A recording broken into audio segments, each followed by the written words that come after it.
தேசிய மருந்தியல் 64வது வார விழாவை முன்னிட்டு மதர் தெரேசா கல்லூரி சார்பில் விழிப்புணர்வு பேரணி புதுக்கோட்டையில் நடைபெற்றது.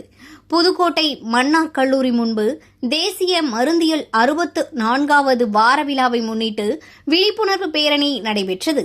இப்பேரணியை தெரிஞ்சூரி லயன்ஸ் சங்கம் முன்னாள் தலைவர் பழனிவேல் மற்றும் SAS சேட்டு மற்றும் மருத்துவர்கள் கொடியசைத்து துவக்கி வைத்தனர்.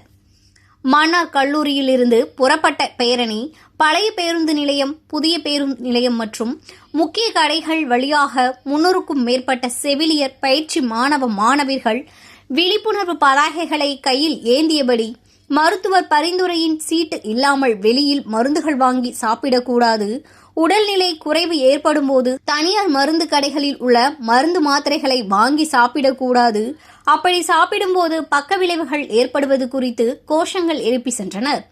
இப்பேரணியில் மருத்துவர்கள், செவிலியர்கள் மற்றும் பேரணியை துவக்கி வைத்த முக்கியஸ்தர்கள் உடன் சென்றனர்.